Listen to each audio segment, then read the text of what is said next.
ഏതാനും നാളുകളായി കേരളത്തിലെ ഏറ്റവും വലിയ ചർച്ചാ വിഷയമായിരുന്നു അരിക്കൊമ്പൻ എന്ന കാട്ടാന. ചിന്നക്കനാലിലെ ജനജീവിതം ദുസ്സഹമാക്കിയ ആന എന്ന നിലയിലായിരുന്നു അരിക്കൊമ്പനെ മലയാളികൾ ആദ്യം കേട്ടറിഞ്ഞത്. ഒരു കാലത്ത് ഇടുക്കിയെയും തമിഴ്നാടിനെയും വിറപ്പിച്ച അരിക്കൊമ്പൻ ഇന്ന് പഴയ ദുശീലങ്ങളെല്ലാം മാറ്റി മര്യാദക്കാരനായെന്ന് തമിഴ്നാട് വനംവകുപ്പ് പറയുന്നു. ചിന്നക്കനാലിൽ നിന്ന് കാട് കടത്തിയ അരിക്കൊമ്പന് ഇപ്പോൾ അരി വേണമെന്ന് നിർബന്ധമില്ല. പുല്ലും ഇലകളുമാണ് ഇപ്പോൾ അരിക്കൊമ്പന്റെ ഭക്ഷണം.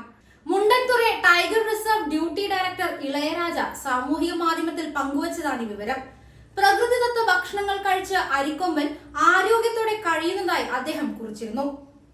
സ്ഥിരമായി കടകളും വീടുകളും തകർത്ത് അരിയെടുത്ത് തിന്നതുകൊണ്ടാണ് ഈ ഒറ്റയാനെ ചിന്നക്കനാലുകാർ അരിക്കൊമ്പൻ എന്ന് വിളിച്ചത്. ചിന്നക്കനാൽ വിറപ്പിച്ച ഒറ്റയാൻ അരിക്കൊമ്പന് തമിഴ്നാട്ടിൽ കുടുംബമായെന്ന തരത്തിലുള്ള വാർത്തകളും പുറത്തു വന്നിരുന്നു. 2 കുട്ടിയാനകൾ ഉൾപ്പെടുന്ന 10 അംഗ കാട്ടാനക്കൂട്ടത്തോടൊപ്പമാണ് തമിഴ്നാട്ടിലെ മുണ്ടൻതുറൈ വനമേഖലയിൽ ഉൾപ്പെട്ട കോതയാർ വനത്തിൽ അരിക്കൊമ്പൻ കഴിയുന്നത്. ചിന്നക്കനാലിൽ നിന്നും അരിക്കൊമ്പനെ കാട് കടത്തിയിട്ട് 1.5 വർഷത്തോളമായിരിക്കുകയാണ്.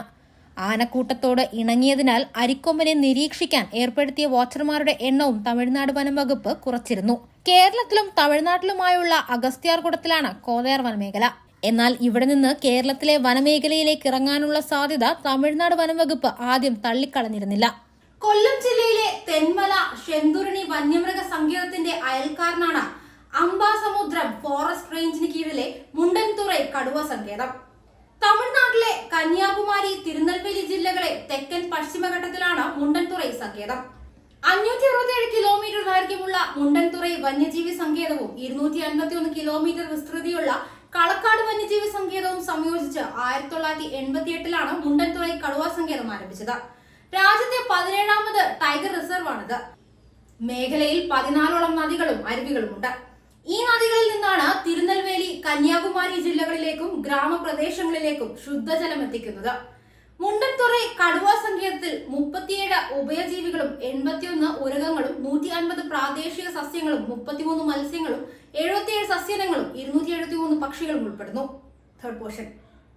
എന്നാൽ ഇപ്പോൾ അരിക്കൊമ്പൻ ശാന്തനാണ്. കാട് കടത്തി 1.5 വർഷം പിന്നിടുമ്പോൾ പുല്ലും ഇലകളും മാത്രമാണ് അരിക്കൊമ്പന്റെ ഭക്ഷണം.